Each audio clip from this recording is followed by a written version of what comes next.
You're invited to listen to Inside Schizophrenia, a new podcast brought to you by PsychCentral.com, home of a bipolar, a schizophrenic, and a podcast. Enjoy.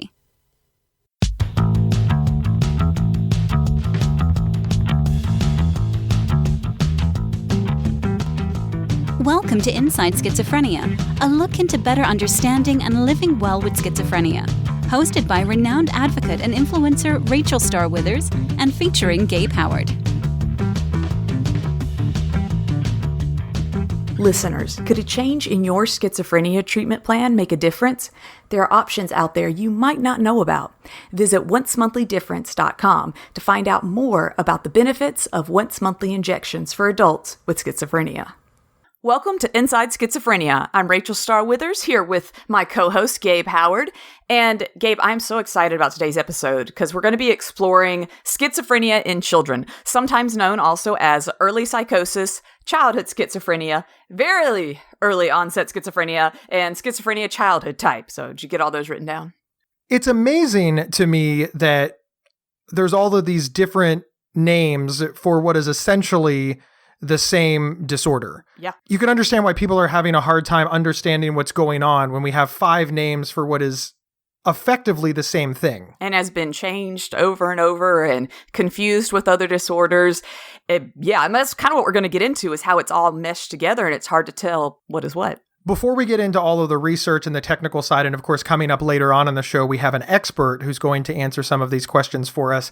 I have a question for you, Rachel. Were you diagnosed as a child? I was not. I was first diagnosed in my early 20s when things were like really spiraling out of control. When I was growing up, and I grew up in like the deep South, very religious and in the country. So it's not like I didn't really grow up around other kids like I did, but it wasn't, like a city situation. So I don't think my parents really knew how a kid was supposed to act.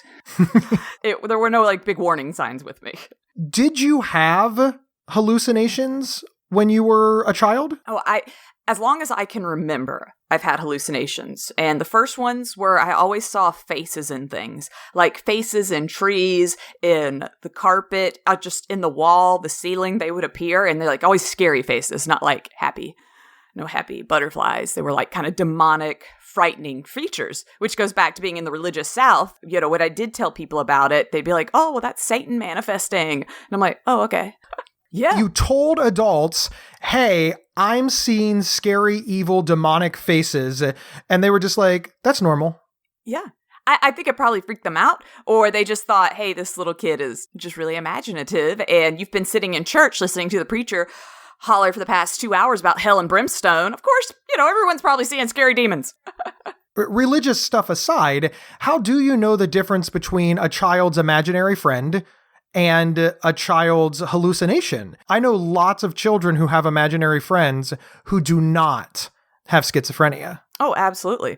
And I think growing up, it kind of freaks some people out that they don't know how to deal with it. Like if your kid is coming with an imaginary friend and you're like, oh, okay, we'll play along. But when do I stop playing along? When is my child too old for this? The same thing, like, when is my child too old to believe in Santa? So now my kid's hitting 13 and they're still talking to somebody imaginary. Maybe this is bad. You raise a really good point because some of this, the tooth fairy, the Easter bunny, Santa Claus. Yeah. We want children to be fanciful. They always see and hear and do things that the rest of us don't as part of their imagination, as part of normal development. So now you're a parent and you suspect. So now you Google to try to get some help for your child. What will they find? So scariest thing, when I was researching this episode, I Googled childhood schizophrenia. And the first thing that comes up is the Wikipedia link. And it's a picture of a child holding a gun. Like, I got so mad. If you would have been on Twitter at the time when this happened, I just went on a little Twitter rampage of this is stigma and ridiculous because it's like a little 10-year-old holding a gun at the camera. And we just last episode talked about violence and schizophrenia and the stigma and just how people see it incorrectly. And this is like actual kids, stigma towards kids in mental health. And that really blew my mind that, even on the internet, we have that stigma towards children and getting help for mental illnesses. And this puts parents in a very peculiar situation because they're going to look at this picture of a 10-year-old with a gun, and then they're going to look at their own child and they're going to think, well, all I have to do is make sure that my child's not violent. Ipso facto, my child does not have schizophrenia. In today's times, we have the situations of so many school shootings, and I feel like you have two sides of the parenting. You have the one side that's going to be overprotective and, oh my gosh, I don't want this to happen. And then the other side, like, I don't want to say anything and have my child labeled. So it's either, I think, go crazy and get help or don't get any help at all. That's really an interesting point that you make, that because of the stigma surrounding this, people are afraid that if they suspect that their child might have schizophrenia, they'll get labeled as such even if they don't. So people will become fearful of their child. Maybe their child will lose friends or social connections or standing in school, things that their child needs to develop normally. If they suspect their child has schizophrenia and they're wrong, they'll put their child back a little bit. And that, of course, is assuming that parents recognize it at all. How did your parents react to that, knowing that even though you were symptomatic as a child, they did nothing? What was that like? Ooh, I've actually never asked them that, because that sounds like a really sad question, Gabe. Why would I put my parents on the spot like that? I was a little weird kid, and I think all kids are weird, though. And I was the first child, and I don't blame them or anything, because I feel like they were amazing parents, and Rachel's acting weird. Let's go outside and play, and that'll help her. So I had a very awesome childhood and things. It's awesome that it all turned out okay, but you and I both know that it doesn't always turn out okay. No. Sometimes waiting too long can lead to not so great outcomes. We're talking about society not helping people who are sick. And I had a family situation where my mother pretty much worked from home, my father worked full time, and it was just me and my little brother. So we got a lot of personal attention. So even if I had, let's say, gotten worse, I feel like people would have noticed pretty quickly. So let's actually talk about what is childhood schizophrenia. The simple definition is it is when a child interprets reality abnormally, which I think is all children. Isn't that all? Well, but it's abnormally. Yeah. But you're right. Doesn't that make it difficult? You expect a child to get it right? Right. Yeah. So the mental disorder of schizophrenia overall. Okay. They used to see it as different classifications. Now it's considered a spectrum disorder, similar to autism. So the criteria for diagnosing a child with schizophrenia is actually the exact same as a teenager or adult.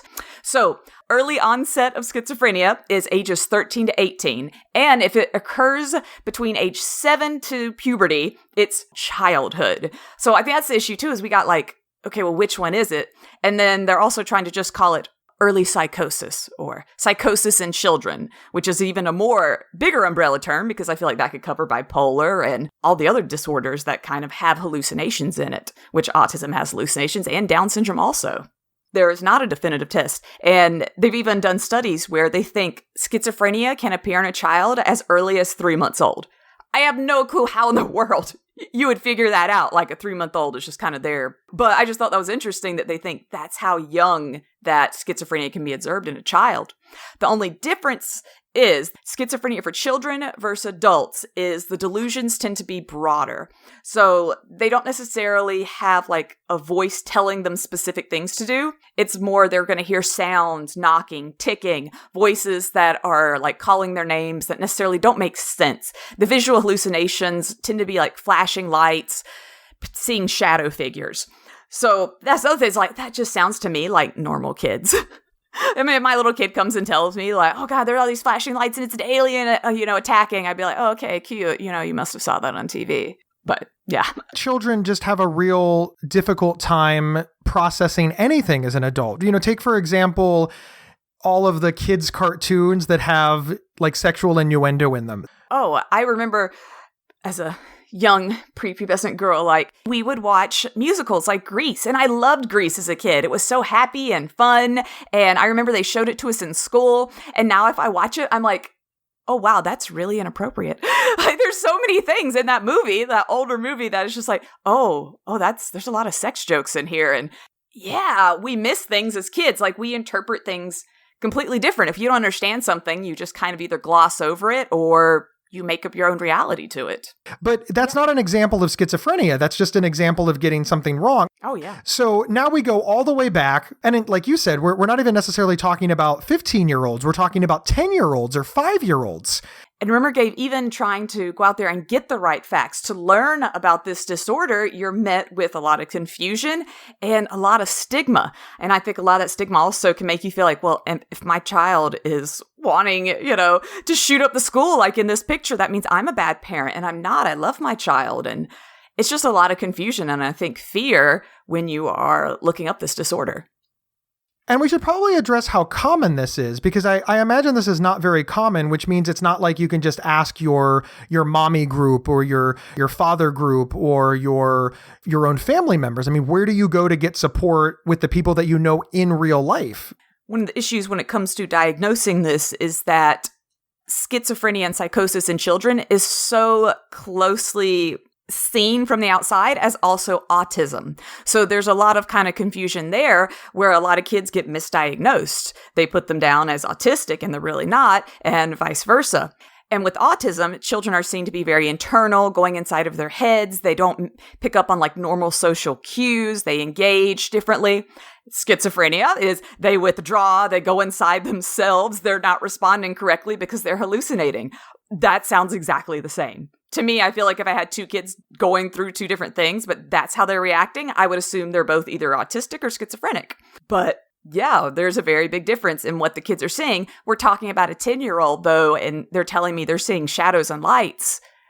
That's so vague. Do you think that the public is more accepting of a child with autism or a child with schizophrenia? I don't think anyone is scared of an autistic child shooting up a school. Is that a little too hard to say, though, Gabe? No, I think that I was just being honest. No, I think it's a very fair point. Okay. Schizophrenia, like you always make the joke, it's got a Z in it. It's a scary sounding word. When we think of autism, we think of, cute children trying their best to love their parents. And can you kind of speak to that a little bit? Because you don't have the warm and fuzzy diagnosis. No, and I actually had a family member who had very, very serious autism who is no longer with us, who was very young. And autism, it's a very hard thing to deal with. When we go back to that spectrum disorder, there's a big spectrum. And unfortunately, my family member was very, very held back mentally by it. And I don't think anyone was ever scared of him, that he would pull out a gun. No one was ever scared like that. You were more scared for him. You felt bad. You were worried about him. Whereas schizophrenia, I think you're going to be like, oh, I don't want my kids near him. I don't want my kids near her. Like that's going to be the kid that just starts like stabbing people. But there's fear that autistic kids will be disruptive in the classroom. So there's stigma on both sides.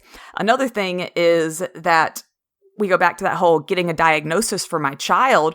There's a lot more support and just help and programs for autism. So if I'm Googling, help with psychosis, there's almost next to nothing for children. Where autism, there's so many programs, there's books, there's these computer games, there's just so much stuff that you're like, oh, wow, there's a huge support community that does not exist for psychosis in children, even though it's so closely related. As a parent, that would worry me too. I'd be like, well, if I have to get a diagnosis, how about the safer one? Even if it's wrong, I would get a lot more help. It's a really good point. There's nothing to definitively prove psychosis in anybody, schizophrenia in anybody, let alone children. It's all self-reporting. So this does make it difficult. And that does mean that, unfortunately, human error can get involved, and a parent can steer their child, steer their provider into the safer diagnosis. And it's always difficult to compare and contrast illnesses. I don't want anybody to think that we're saying that autism is better than schizophrenia or vice versa. Correct. It's just a conversation about how society is seeing these illnesses and why it makes it difficult to get the right diagnosis and the right help for a child when there's all of these external factors. And coming to getting the right help, right now with psychosis for children, schizophrenia, the only help, the only treatment is the exact same thing for adults, which is antipsychotic medications, and which have really intense side effects. A lot of them aren't allowed to be given to children to start with, but a lot of the side effects I have now, I would not wish on anybody else, but especially not a child. So you have that whole thing playing, well, okay, if I give my child this, certain things might become a lot worse. And your other treatment options are going to be like social programs, individual therapy, a lot of family therapy, so everybody in the family can kind of jump in. The treatment isn't really a specific, okay, I just give them this pill every day at this time and everything's going to be okay. Well, let's talk about that for a second, because as you know, in adults, there's a lot of controversy about whether or not people should take psychiatric medications. There's lots of scary stories. And now we're talking children. So now a parent has to decide if they want to give psychiatric medications to their child, knowing that adults are having this giant discussion. What is that like for a parent? For just me, and you'll hear other schizophrenics say it too, you're playing Russian roulette with medication.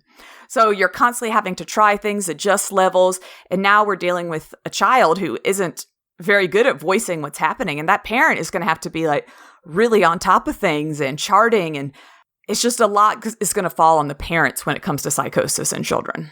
And it's more likely than not that their friends and family and the general society is really looking down on them. Oh, you don't want to raise your child. You just want to give them a pill. This isn't to say that children with schizophrenia shouldn't be on medication, but these are the things parents worry about. There's just an incredible amount of stigma in the treatment of schizophrenia. Yes. And when I was researching all of this, I then went into researching specific therapists who deal with schizophrenia, psychosis, and they're all a lot more expensive than, let's say, a normal therapist. So there's also just the cost of all of this is insane. You know, when one of the treatment sites suggested family therapy once a week, child therapy twice a week, you know, and we're talking $100 a pop, like that adds up on a family really quick. So you want to give your child everything. You want to help them, but there's also that cost factor of trying to do all of this stuff. And a lot of it's not available in your area. If you're in a big city, you can probably find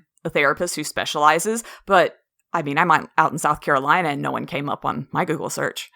And I think that it's also important to remember that families are all structured differently. For example, you can have a single parent family with 3 children. Well, that means one child is taking up the majority of not only the financial resources, but the single parent's time. And then you've got other families that, you know, are 2 parents with 1 child. Well, and of course, we all understand the difference in health insurance, financial resources, and as you mentioned, the difference between living in a big city and a rural area. And it even varies state to state. We'll be right back after this message from our sponsor. It can sometimes feel like another schizophrenia episode is just around the corner. In fact, a study found that patients had an average of 9 episodes in less than 6 years. However, there's a treatment plan option that can help delay another episode, a once-monthly injection for adults with schizophrenia. If delaying another episode sounds like it could make a difference for you or your loved one, learn more about treating schizophrenia with once-monthly injections at oncemonthly.difference.com. That's oncemonthly.difference.com. We are back talking about schizophrenia in children. Is there good news in all of this? What's the success rate for a child who is diagnosed early and gets the intervention and help that they need? How do these children end up? Because I believe that society thinks that all of these children end up institutionalized or as criminals or in prison. What are the actual stats on this? Is there hope for these children? It's just like any other medical situation. If you have the right diagnosis and the right treatment, you're going to have a lot better outcome. Me, myself, like I said, I wasn't diagnosed till later, but once I was, that was such a huge weight off my shoulders.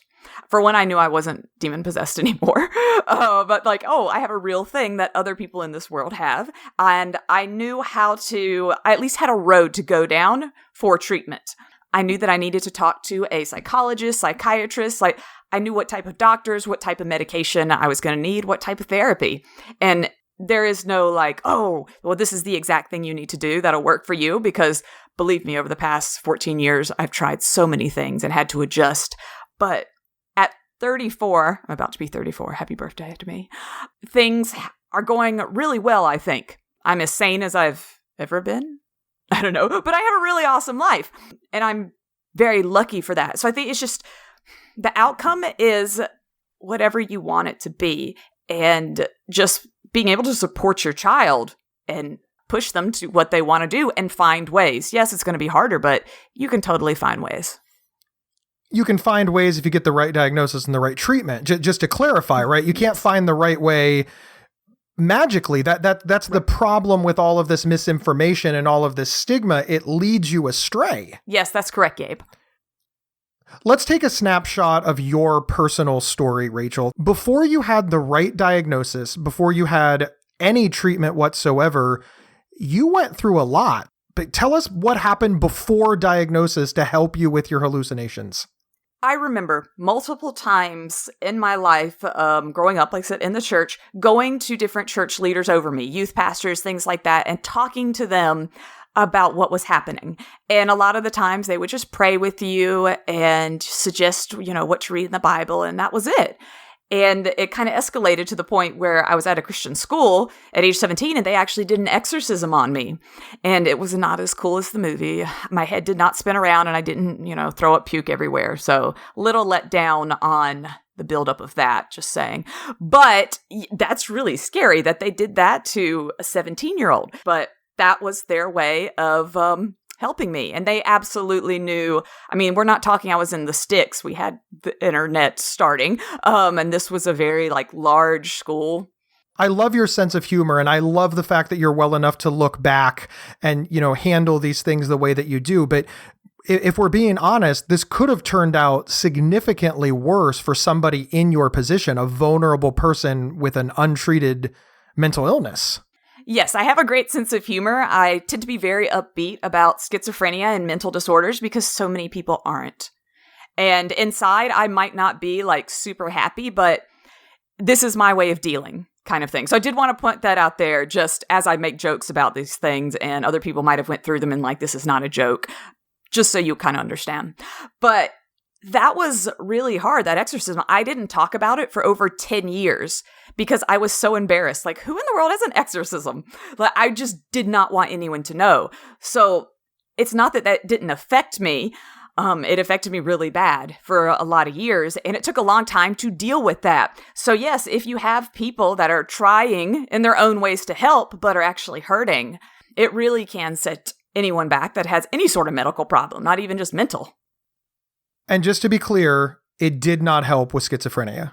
Yes, to be clear, my exorcism did not work, and it was 3 days long, okay? So this was not an hour situation like in the movies. Got to wrap those up quick.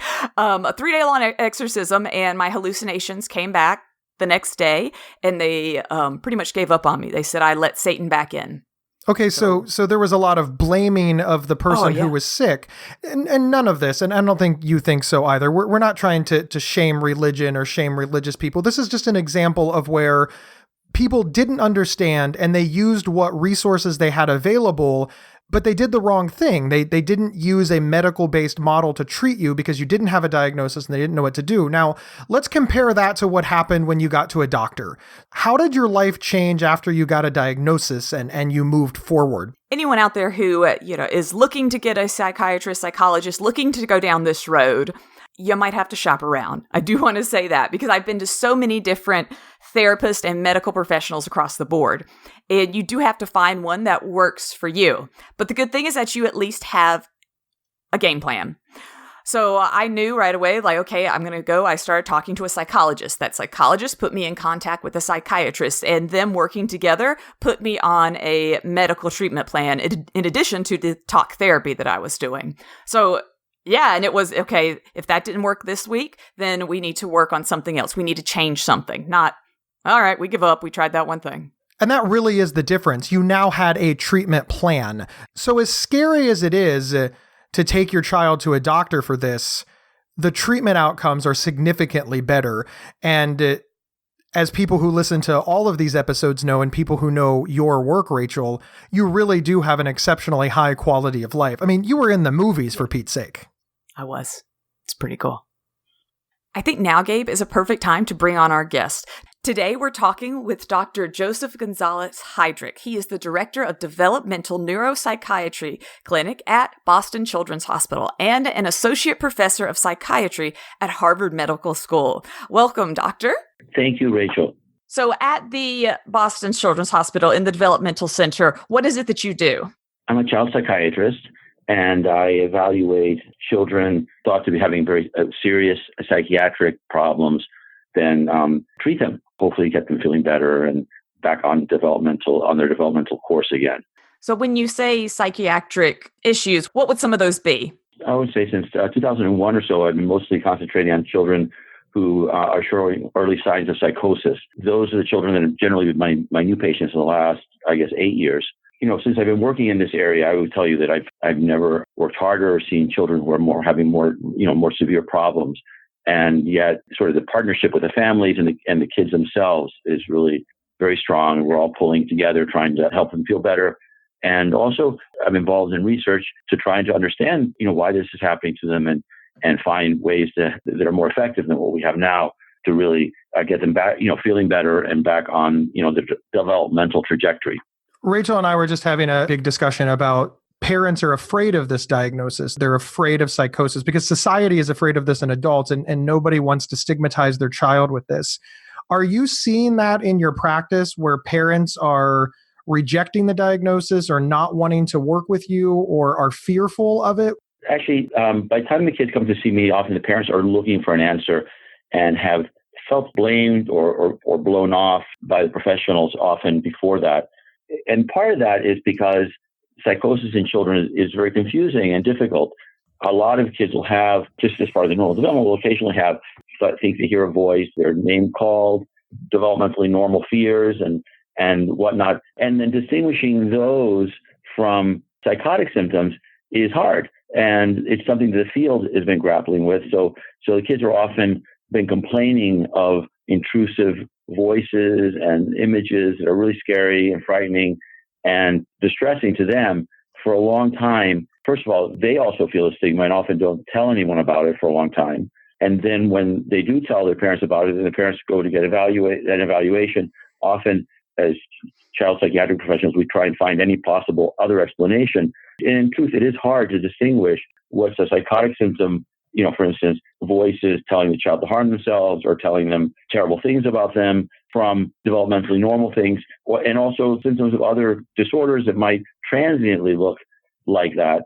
So childhood schizophrenia is narrowly defined to look exactly like the adult, late adolescent, early adult onset illness is rare in children, but children having psychosis that's impairing and distressing is still rare, but much more common than schizophrenia.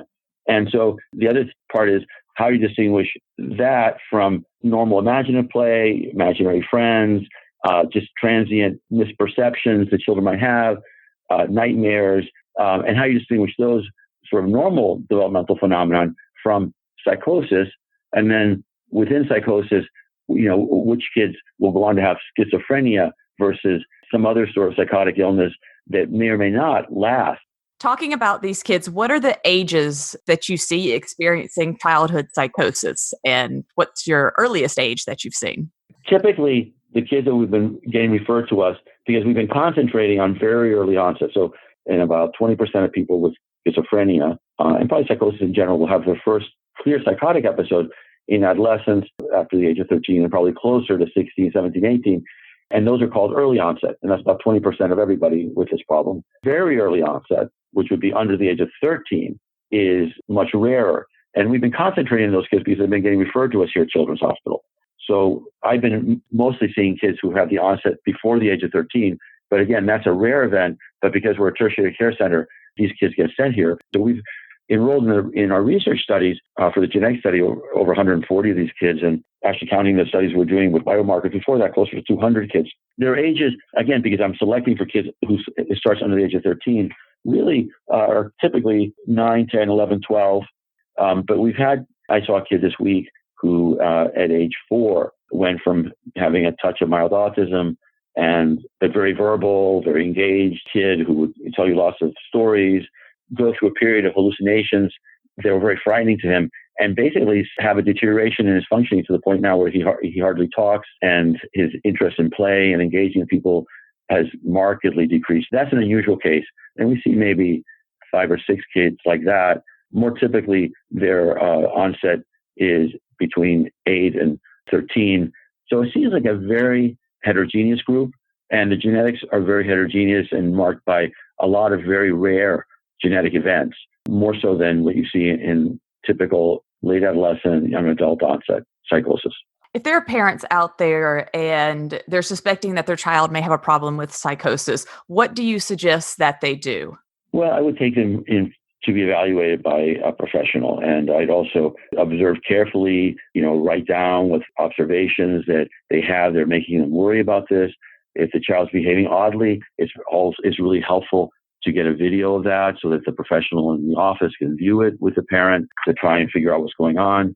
And then depending on how gradually it happened, et cetera, there might be some neurologic workup that has to happen. So an EEG, depending if there's been a very abrupt onset, then we'll worry about things that can look like schizophrenia, but are autoimmune disorders, antibodies attacking the brain, relatively infrequently, but those are things you don't want to miss. Metabolic problems that need to be diagnosed and then could be treatable. And so it's important to get an evaluation. There should be strong consideration of medical and neurologic causes along with the psychological, psychiatric evaluation. So likely it would be best to have someone who has a lot of experience evaluating childhood onset psychotic symptoms to really take a look and see how typical is this of the kids that have those sort of problems versus very frequently it might be not that. It might be misinterpreting things that are either due to another problem like a major depression or an anxiety disorder, or sometimes also just developmentally normal things. So I think getting an evaluation would be important, and careful observation, noting observations would be very important. When it comes to treating the child, are there side effects with medications that we should consider? There's two issues with them, and they're the antipsychotics. As you mentioned, they have side effects, the flattening and how people just feel sedated, or they're not fun to take.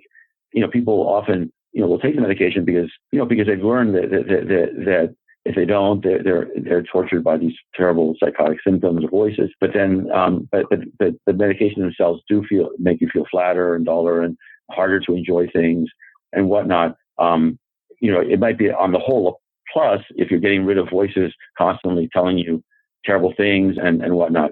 The things that are most difficult about, especially the second generation antipsychotics, is the weight gain and metabolic problems. So they increase appetite, some more than others, but they all seem to increase appetite and make it harder for the kids and for everyone who takes them to keep their weight at a healthy level. And so the kids will gain weight, and then we worry that's going to put them at the longer term risk of type 2 diabetes and metabolic syndrome and all the complications of obesity. So that's actually the biggest problem, is those side effects. The families, by the time they come to see me, they are ready and they want some help.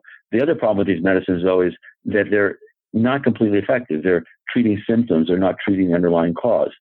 And so while you might be able to get hallucinations and delusions under control, the other symptoms having to do with decreased motivation, decreased concentration, decreased sort of ability to get up and do stuff. But those are really still there, and we haven't found a good way of treating those. Part of the research that we're doing, looking for these rare genetic causes, because the hope is if we understand the genetic cause, we can go from the gene to knowing what the gene makes to knowing what that protein does. And we can do these amazing things now that would sound like science fiction even 10 years ago, where we can take kids' blood cells and turn them into neurons and study the neurons in a dish and try and understand what's wrong with the neurons, and then screen lots and lots of medicines to see if any of them will reverse what's wrong with the neurons. So we're looking for new treatments that might prevent the symptoms from coming up to begin with and be more effective in reversing symptoms than the treatments we have now, which are less in symptoms, but they don't get at the underlying cause. The parents are usually willing to go with the medications because they've been seeing their child suffer for a long time with very significant, serious symptoms. We still have battle with ourselves in terms of, can we do this with a medication which has less side effects? We've had kids respond to Prozac family medicines, where classically we might thought they would need an antipsychotic, and some of them will respond to that. And that's great, because those have a lot fewer of those problems that I just discussed.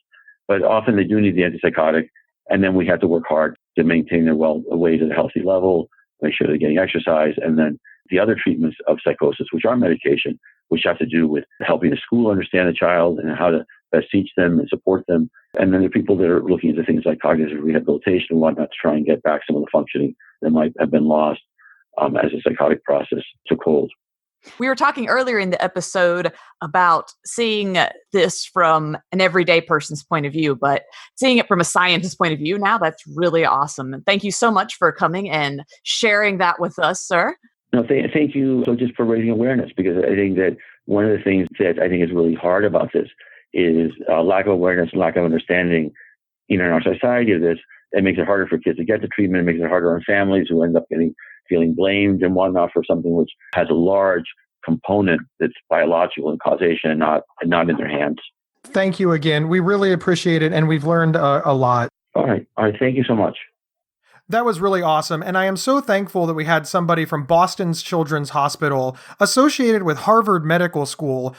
They really do great research, and they're looking into schizophrenia to make life better for, well, frankly, everybody with mental illness, because this is cutting edge and this is important, and I'm so glad that he was willing to take the time. Rachel, how did you get him to do this?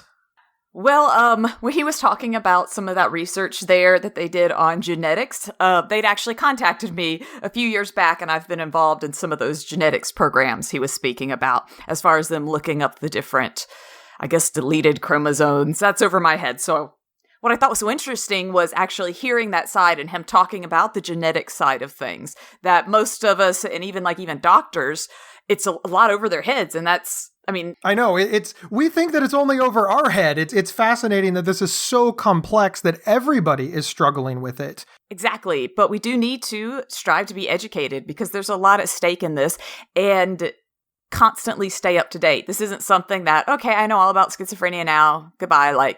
There's so many emerging things as they're working on all the genetic side of it, but also medications being developed, therapies. So we all need to stay current in the different treatments. As somebody who experienced symptoms as a child, who is now an adult, was there anything that he said that was surprising to you?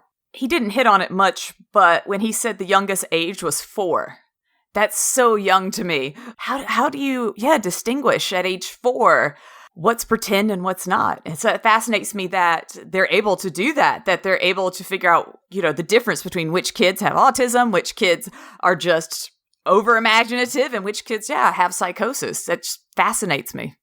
I was really surprised by what he said about the parents, because a lot of the things that we hear and read is that parents are just really rejecting this idea, and they're fighting hard against it, and they're scared to get help. And all of those things are true, but his perspective is different. He said that by the time that they reach him, they're desperate and they're scared and they're looking for answers. And that's something that I hadn't considered. How did that hit you as a person living with schizophrenia? I really liked that he said that, because it made me think, oh yeah, because that's kind of how I was. I didn't know what was going on, and I was desperate for help. At first I couldn't find a good counselor, because I didn't know I needed a psychologist. And I could just as he was talking, I could picture myself being in that situation of just, I'm so worried, no one is helping me, I don't know what to do. And the fact that it's about your child is so much deeper. Are you encouraged by the amount of research and about the amount of knowledge that is going on in the country right now? I found it so encouraging that he was able to tell us all these different projects that they're working on, all this different research that's currently being done, all these different kids they're looking at and trying to help. That's incredible to me. And that gives me so much hope. A lot of times when you do get the diagnosis of schizophrenia or another mental illness, it's just oh no, your world is ending. And it's just a lot of fear. And I just like that he had so much hope for the future, where this was all going. It wasn't, him talking about the research. It wasn't oh, well, give up, guys. But it was just things you're finding out that are different, that are new. And I love that. So how I'm being treated right now could be completely different in 2 years. Who knows what could happen? And that's so encouraging to me. I liked his overall message of, listen, this is a medical illness and you need medical treatment, because we're doing medical research and we're constantly learning and we're constantly growing and we have a plan. And if it doesn't work out, we'll make another plan. And I think that's very, very important, especially for people wrestling with whether or not to have their child diagnosed or to see a doctor. I really hope that people can listen to that and really hear that there's so much going on, and the outcome is Rachel Starr's life right now. The outcome is adults living well in spite of their illness. And I think that that's a really, really valuable and important message for a parent who's struggling whether to take the next steps. And just on that note, not even just so much living well, but being able to live. A lot of times when you have this diagnosis, it's hard to even consider the future at all. It's hard to picture yourself alive next year. And for me, I don't know, that gave me like some amazing hope the way he was talking, that I don't have to like be so worried about the future. I don't have to worry that, you know, my brain's just going to fall apart and I'm going to end up in a mental institution. Like that was just so cool though, that he's saying like all the different changes that are coming. I think that that's incredible. Rachel, where do you as a person living with schizophrenia fall on this? What's your takeaways? If this was a situation of my child had schizophrenia, if I had a child, I would want them to get the best treatment possible, and I would strive to help them in any way. I personally would still want them to have an amazing, awesome, cool, normal childhood. I wouldn't want to just be like, okay, well, I'm dropping you off at the hospital. See you in 6 months. But for me and people out there who might be scared of getting a diagnosis, you can get a diagnosis. You do not have to tell the world.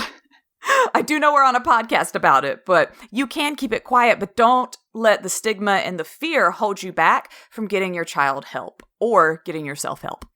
Thank you everyone for tuning into this month's episode of Inside Schizophrenia. Subscribe, like, and share this episode on social media. My name is Rachel Starr, and I will see you next month. Inside Schizophrenia is presented by PsychCentral.com, America's largest and longest operating independent mental health website. Your host, Rachel Starr Withers, can be found online at rachelstarlive.com. Co-host Gabe Howard can be found online at gabehoward.com. For questions or to provide feedback, please email talkback@psychcentral.com. The official website for Inside Schizophrenia is psychcentral.com/is. Thank you for listening, and please share widely.